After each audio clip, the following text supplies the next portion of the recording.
Hi, I'm going to be talking about the structure of the eye. So first off, I'm going to start with the lens. And as you can see, I already took this out. And it's, a pretty thick structure. And it's normally transparent, but because of the formaldehyde, it kind of turned it cloudy. And this helps the eye focus the light coming through the cornea and the pupil. And then going on to the cornea, it's normally a transparent covering that allows light to enter the eye.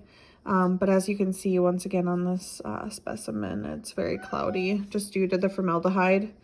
And then the iris is right here. I'll flip this around, excuse me. It's going to be right around here. And that helps more so regulate the size of the pupil, and it depends on the amount of light. So like bright lights, it kind of helps close the pupil, and with low light, it helps open up the pupil. And then for the pupil, as you can see, so with this one, it became very difficult. The pupil's going to be right here. This eye specimen is very bunched up, just I think from the packaging, so it was a little bit more difficult just to see. But the pupil is the opening in which like the light enters the eye.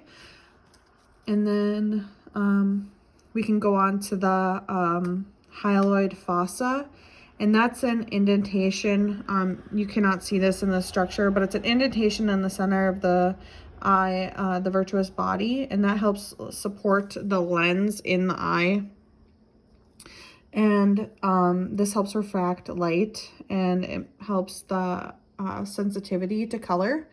And then we can go on to the aqueous humor, and that's another portion that you cannot see, but that would normally sit right on top of the pupil, between the pupil and the lens, and that's just more of a clear fluid, and that helps bathe and nourish the lens, and it maintains the pressure as well. And another portion would be our retina.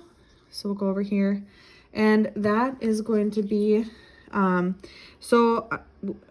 that was something that we had to remove, but you can still kind of see some of the retina that I had pulled off, and that helps with our light sensitivity. And a portion of the eye is composed of receptor cells, and it also houses the cones and rods, and it receives light from the lens and converts it into neural signals.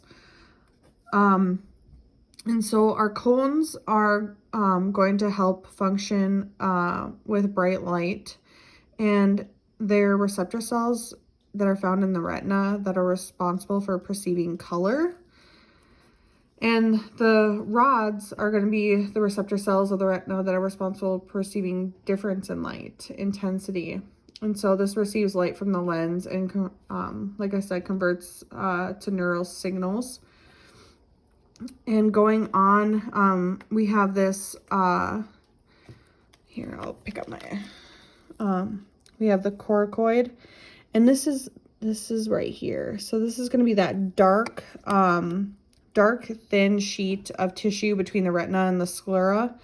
And this just kind of helps provide nutrition to retina and controls the temperature and volume of the eye as well. And the sclera, here, I wonder if I can bring this closer. Here, let's bring it. As you can see, I can kind of pull it back, and that's more the sclera. And that's an outer covering of the eye, and it's very tough. And it's more of an opaque sheet of connective tissue. And that kind of protects like the inner structures of the eye and like helps maintain rigidity, and just kind of helps form protection and formation of the eye. And then another structure that you can see on this eye is the tapetum lucidum. And that's this blue coloring right here. That is actually only found in animals. We do not have that in our eyes. And it's an iridescent portion of the coracoid tissue.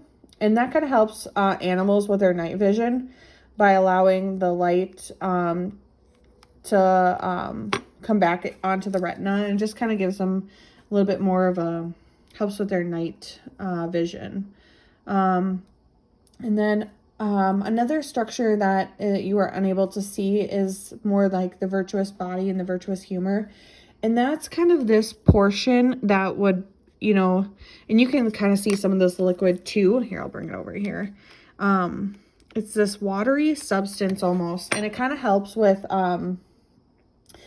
it's a fluid that fills the virtuous body, and it helps with maintaining the shape of the eyeball, and also helps transmit light back to the retina. And we have our, here, I'll flip this over so you guys can see that. And so we also have our blind spot, and this is going to be found, it's where it's, so it's going to be kind of right in here. So it's going to be, it's kind of an area, I should say, between the retina and the optic nerve, and it helps carry images to the brain and helps process them. And if I flip this over, you guys can see the optic nerve, which is about right here. And that is a bundle of nerves that like send the message, send the signals from the eye to the brain. And it's actually the second cranial nerve, and it helps, like I said, transmit images from, helps process images from the retina to the brain, and just kind of helps, you know, form those images in our head. And I think that's about it for our dissection. It was pretty interesting, and I'm glad I was able to do this. I think, you know, seeing the actual structures and not just on a piece of paper were very helpful with the information and processing that information. So I'm happy that I got to do this activity. Thanks. Bye.